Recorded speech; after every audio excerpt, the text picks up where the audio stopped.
What's going on, everyone? We're back with another video today, and this time we're going to be covering the covenants for Enhancement Shaman.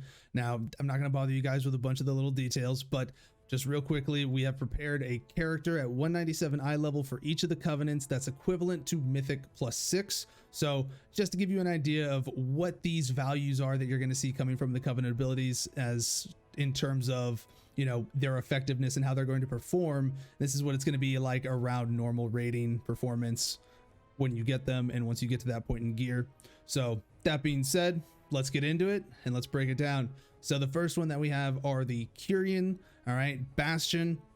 Real quickly, this is the armor set from the renowned vendor, as well as the weapons that you can acquire from the vendor.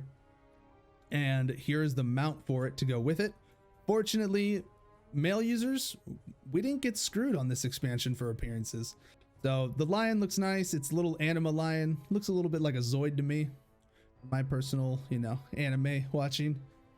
But yeah, it looks pretty all right. Unfortunately, the wings do clip with the shoulders a little bit, but overall, pretty nice looking.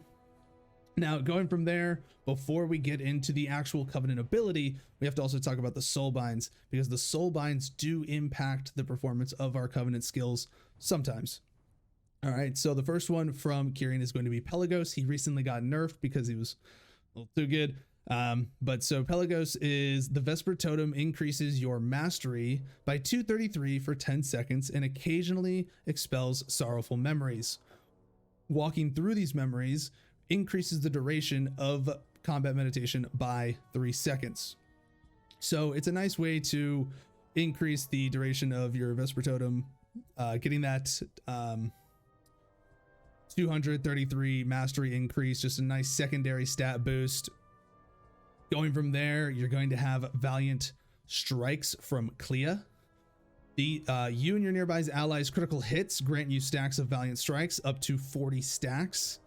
If a nearby ally falls below 50% health, you will consume these stacks up to 40 stacks for 1% of max HP per stack that is on you at the time to heal them for that amount. So you can heal somebody for up to 40% of their max HP upon them dropping below 50% as an ally.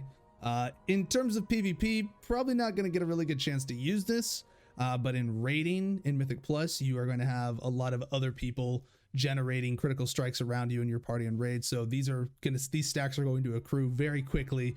So they're going to provide some interesting healing contributions, assuming that they work exactly the way that they're talked about. The last one for it is Forge Right Prime Mechanicos. His is using 90 spells or abilities for healing or doing damage. Will, on your next use of a healing or damaging ability, summon Brawn, who will knock your enemies back and then proceed to do damage and heal your allies. So interesting little mechanic there. I don't know how effective it's going to be at 90 stacks of it. His performance would have to be pretty adequate for being a 90 stack acquisition. I don't really see it being a PvP thing as much as it would be a PvE thing, but who knows? Maybe it would be pretty good in PvP. From what I've been told, he does pretty decent damage and the healing's all right. So, you know, interesting little side utility from him. Now, coming into our abilities, the baseline ability for all classes, no matter what, is your little Summon Steward. So, little Swolken boy pops up, drops in 3 vials of Serenity to your bag. These vials will heal you for 20% of your maximum health and remove all diseases, poisons, curses, and bleed effects on you. So it's like a dwarf racial, but also heals you. So it's a pretty nice additional thing to be able to have as a utility item at all times for a little consume. After that, though, we have the actual skill for Shaman, and that is the Vesper Totem.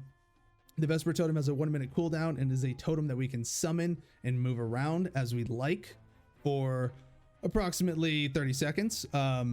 During that time, our next 3 damaging abilities or heals, both, will exude either AoE damage or AoE healing. So it'll do 3 of each, so total of 6 actions amongst the totem. So bringing down the totem right here, we'll put it right in the middle so it hits all 3. Now, it doesn't matter what type of ability you use.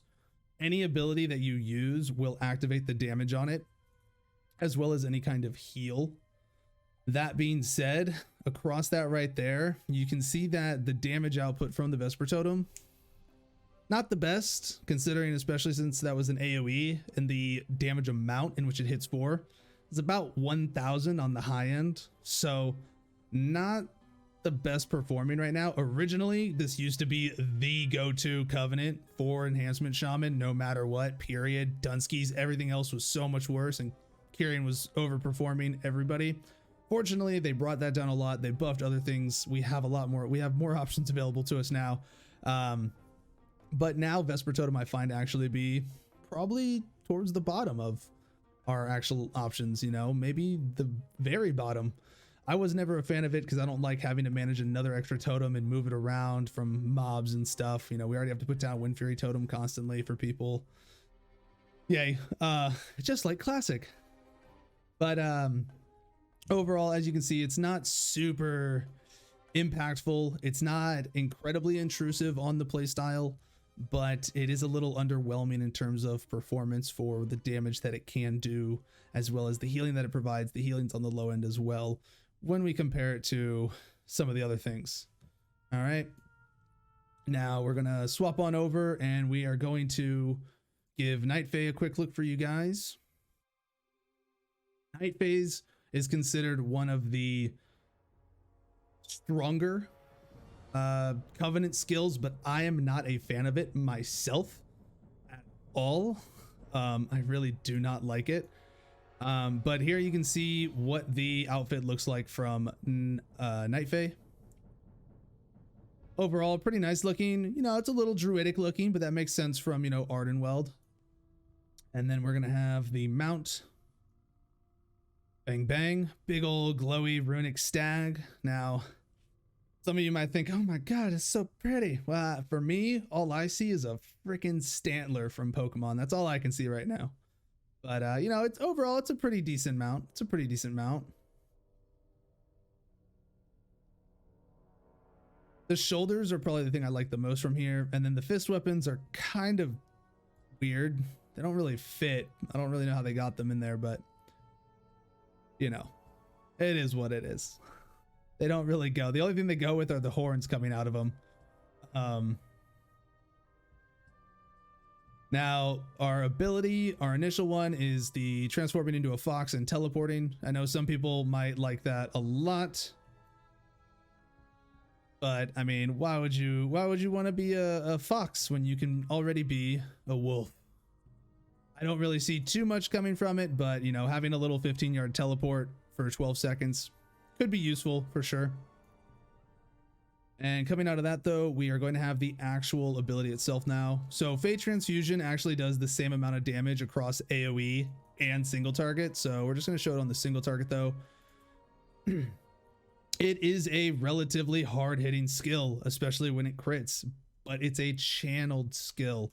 Upon finishing the channel, you also generate 3 Maelstrom stacks. You can reactivate it for healing as well, and it's going to heal multiple people in the area. It's going to spread that healing across multiple targets. So if there's less people, there's more healing. But you know, the damage from it specifically on itself with crits, 18.5k. That's a lot of damage. That's a really good amount of damage. But that's over the course of a 2.7 second channel. That is actually incredibly intrusive on the playstyle of Enhancement Shaman. Enhancement Shaman's all about go, go, go, instant cast, doing, you know, fast damage, chaining abilities one after another, just constantly hitting stuff, not stopping to stand still and hit channeled spell. So I'm not really a fan of it. I don't like it. The only time I could really see it being a thing is, you know, you use it at the very start of a pull on something. But outside of that, I'm not a fan of the way it works. I think it completely disrupts the entire flow of the class for Enhancement Shaman, but it does hit relatively hard. For PvP, you'd have to catch somebody completely standing still and not being able to move out of it or disrupt you. So I don't really see it being much of a use for PvP. Now, to talk about it from there, we are going to have its Soulbinds. The Soulbinds for Night Fae are actually a little on the underwhelming side, in my opinion. Some people seem to think that they're all right. I think they're a little underwhelming, but looking at the first one is from Nia. That is your healing Grove of Invigoration. Healing or dealing damage has a chance to grant you a stack of redirected anima. Redirected anima increases your max HP by 1% per stack, and your mastery by 25 for 30 seconds. Now, these stacks can overlap, and upon fully channeling Fey Transfusion, you gain 16 stacks of redirected anima. So that could be a really nice boost in certain situations, but I do not like channeling that ability personally. You guys might, not for me. Going from there though, the next one is probably the one that I think is the most useless for an Enhancement Shaman. Is Pod Tender. When you take damage that would kill you, instead you would turn into a rejuvenating pod, regaining 30% of your max HP over 10 seconds. If the wild seed takes more than 9,000 or X amount of damage, it's based on your health, during this time, you die. The effect can only happen once every 10 minutes. All right, so once every 10 minutes, you get a little cheat death, but you can't do anything during those 10 seconds that it's happening, and you can very easily be killed again. I mean, I guess it could maybe be a little bit of a saving grace if you mess up a raid mechanic or a dungeon mechanic. PvP, I don't see this being very beneficial because people are just going to kill you right away again. So I don't really see that one being too useful for us, but hey, maybe it will be. The last one was the only one that I thought maybe was kind of neat for Night Fae, and that was the Wild Hunt Tactics from Kyrian.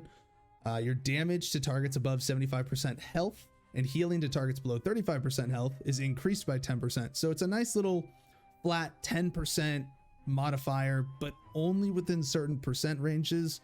So, you know, in PvE, as soon as you drop below that 75% HP threshold, your damage drops 10% from its contribution from that. So that kind of sucks. But the targets under 35% health, you know, that 10% healing can go a long way for healers in a lot of situations in PvE and PvP. But also when your spells and abilities get enhanced this way, you also gain 15% move speed. So maybe some of you like that as well. I'm not sure. We have Ghost Wolf already. I don't know how much, you know, more move speed we need into our kit. But so that is the Night Fae. The third one on our list is going to be the Venthyr.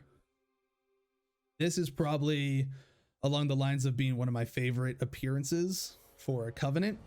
All these Covenants have multiple backslot options. I'm only showing one of them right now. So this is actually the floating daggers on the back, but the rest of the set itself also looks really awesome. I'm a big fan of the candles, big fan of the chains, and just the sharp spikes. I'm a fan of the sharp pointy stuff, as you can tell. So I think that the Venthyr Covenant set actually looks really cool overall, especially the floating daggers on the back. And then the fist weapons that come from the Renowned Vendor as well are pretty sweet look, and they have their own nice little, you know, blood aura glow going to them already that I think is pretty cool. The one thing I'm not a fan of though is their mount. I'm not a fan of it. It's a Gorgon thing. It's like a stone bear looking thing with weird pointy ears. I don't like it. I don't think it looks that good. Kind of clunky looking, personally. Not really a fan.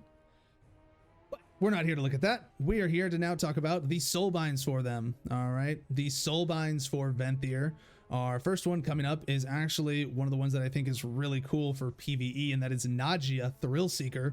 While in combat, you gain stacks of Thrill Seeker every 2 seconds, or when you kill an enemy, you gain 4 stacks. So in Mythic Plus, this could be up a lot because you're going to generate these stacks very quickly killing mobs. But upon reaching 40 stacks, Thrill Seeker activates and you gain Euphoria, which grants you 20% haste for 10 seconds. So it's like getting a miniature Bloodlust for 10 seconds. So that could actually be really nice inside of Mythic Plus overall. long term, potentially beneficial in a raid scenario as well, because you're going to be engaged in that fight for a long time. So you might be able to get repeated uses out of Thrill Seeker across the duration of a fight. PvP, I don't really see it, you know, being that useful, because it, you know, it takes a while to build up those stacks, because, you know, you're not going to be killing a lot of people, maybe in BGs, but in arenas, you know, that's going to be, you know, you're going to be taking 80 seconds to get to 40 stacks, assuming you don't kill anyone right away. So, you know, that's a long time at the start of an arena to get that pop, and then it's away again for a while. So, you know, that one's cool, but I see it more as a PvE oriented one. The next one is Theotar the Duke. I actually do not like this one either. Your spells and abilities have a chance to call Tubbins and Gubbins to your side for 12 seconds with parasols in hand, and as long as you stand in the shaded area that they provide, it grants you 525 mastery. Now that's a lot of mastery. Unfortunately, mastery is not like our main secondary stat. Haste is always going to be just a giga important for, you know, enhancement shamans, because we rely so much on getting off as many attacks as possible, shortening the cooldowns on our abilities, and, you know, we want to get as many of those attacks as possible to get more Wind Fury opportunities, as well as our on hit from Flame Tongue and whatnot. So it's cool, but I don't see it being really that great overall. It really depends on the uptime overall of how much that can be procced. Now, the last one is one of the ones that I thought was actually kind of cool, particularly mainly for PvP, and that is that Service in Stone from General Draven. Damage taken below 40% health is reduced by 10%. Now, this is really nice from looking at it in a PvP scenario, because Blizzard doesn't like shamans, especially enhancement shamans, having defensives that we can use during a CC. Ellie does. They get to knock people away. Lucky sons of guns. But enhancement shaman, you get stunned, you're helpless throughout the duration of that stun. We, for some reason, are still not allowed to pop Astral Shift while CC'd. Blizzard, make it happen. But so, you know, it's nice to think that, you know, okay, we drop below 40% health. Hey, we've got a nice flat 10% damage reduction. Kind of functions as like a little miniature defensive that we could have happening. But further beyond that, when you die, you leave behind a stone husk, which after 3 seconds will shatter and explode for 100% of your max HP in damage, and it will be split among the enemies in the area, and it will also heal your nearby allies for 100% of your maximum health, split among them as well. So maybe could be useful in PvP in that regard for arenas, if your teammate's able to get the enemy to fight on top of your dead body. Always a possibility, but I wouldn't rely on it by any means. No. Now, jumping into right here, so the first baseline ability that we have for the Venthyr is the teleport. It's a short little 1.5 second cooldown, and you get to teleport 35 yards away. It's pretty neat. I know there are some people who would like for a Maelstrom weapon to be able to make that instant cast. That could be a cool little gimmick to it, just because, you know, having a 35-yard teleport could be pretty nice, particularly in PvP, since, you know, Blizzard makes us sacrifice, you know, choosing a gap closer or a healing ability for a defensive. So outside of that, we kind of have to run at everybody. So having another, like, you know, having an actual gap closer could be kind of cool, or an escape, pretty sweet, could be interesting. But as long as there's a channel, you know, there's always going to be an opportunity for people to interrupt it, disrupt it with stuns, whatnot. Now, the juice of this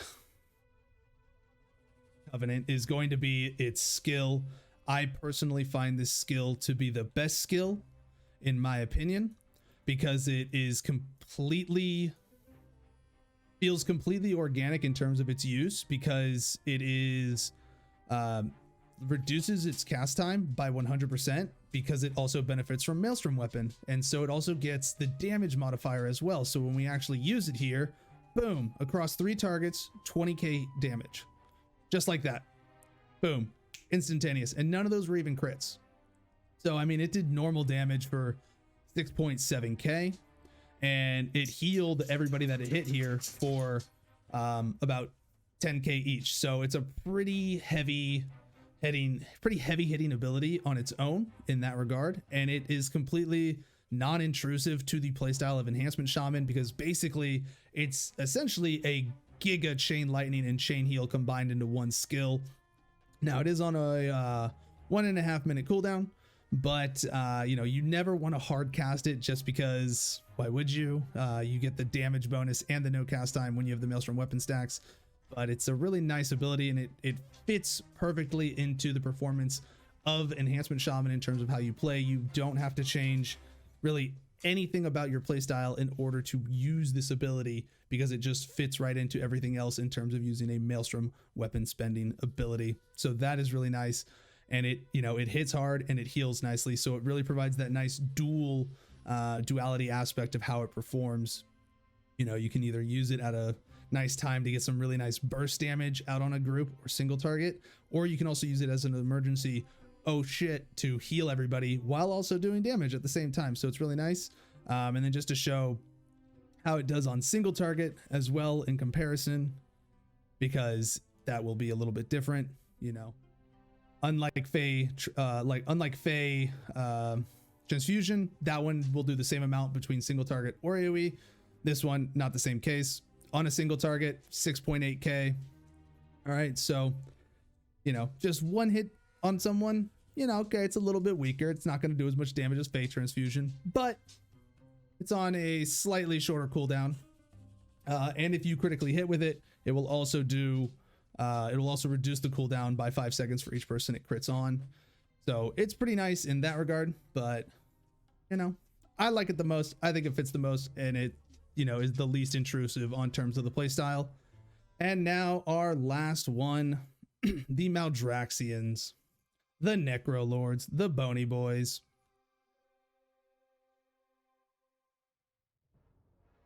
Now, here is the outfit for the Maldraxian Necrolord appearance. It's actually a pretty nice appearance. It's very Death Knighty.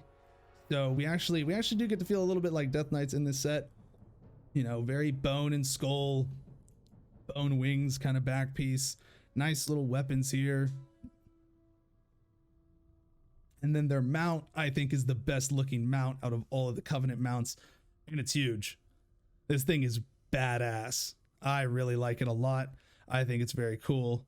But, you know, like I said earlier, I'm a fan of the pointy stuff. So, you know, all the spikes and the bones, very cool aesthetic overall. Really happy with it. But now to get into it, your Soulbinds. Your Soulbinds for the Maldraxians. All right, your first one is going to be Plague Device Merilith, Volatile Solvent. That is going to be using Fleshcraft, which is the shield ability, with a nearby corpse, consumes their essence, and gives you a buff based on the creature's type. Now, this buff could be something along the lines of like versatility, mastery, haste. So, you know, it's a nice opportunity to get an additional secondary stat buff to your character once you fully channel a Fleshcraft. The next one on there is actually the one that I think is the most interesting in terms of potential performance usage from a Covenant Soulbind, and that is Emini. Lead by example. Using your Covenant skill, Primordial Wave, increases your agility, your main stat, by 5%, and your nearby allies' primary stat by 2% for 7.5 seconds. You gain an additional 5% for each person who's affected by this, up to 15%. 15% main stat increase for 7.5 seconds, while not particularly long, that's, you know, a solid 5 globals that you're going to be able to really squeeze in there of just, you know, 15% main stat juiced steroid.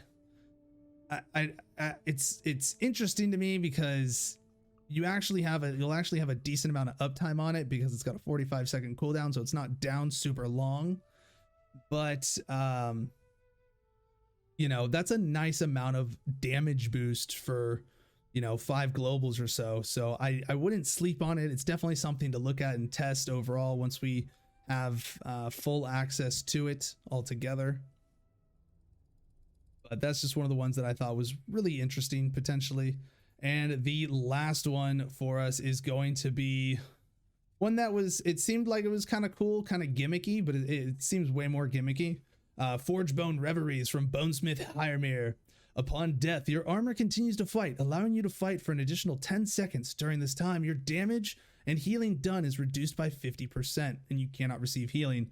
So basically, you cheat death for about 10 seconds, you come back to life, and you're able to keep fighting, but only at 50% performance, and I'm assuming you can probably be killed again from that state, since you can't receive healing. So, you know, it sounds like it could be kind of gimmicky in PvP. I don't know how gimmicky you can make it for PvE, but maybe, hey, maybe that's the difference between, you know, 0.1% on a boss or not. Who knows? Could be something to look at. I don't know. But overall, it's interesting. Now, looking at your ability, your main one baseline is Fleshcraft. It has a 2-minute cooldown, and you just channel briefly. And upon finishing that channel, you have a shield that is equal to 20% of your maximum health for 2 minutes. If you channel this near a corpse, you can channel up to 50% of your max HP as a shield. That's a really nice shield. So this has a really nice component to it that you can utilize at all times for the spec, particularly in PvP, since one of the things that Enhancement Shamans suffer from greatly is being really squishy. So having that shield can actually make a lot, especially in terms of surviving an opener from a rogue or something right now, especially since trinkets are still hitting so freaking hard.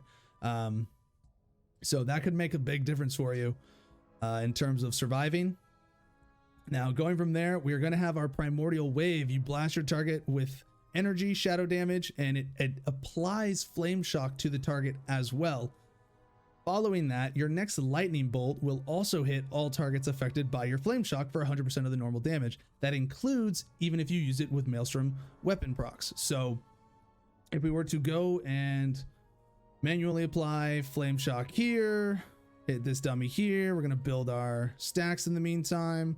We'll apply another flame shock there manually, and then we'll go to this third dummy, hit it, activate it, cast a lightning bolt, and the lightning bolt is going to hit that dummy twice. And then it's going to hit each one of these dummies one time. So it actually ends up being a nice amount of damage overall, doing similar, if not more damage than the Kyrian one. And it's only on a 45-second cooldown, so it is going to be up more frequently.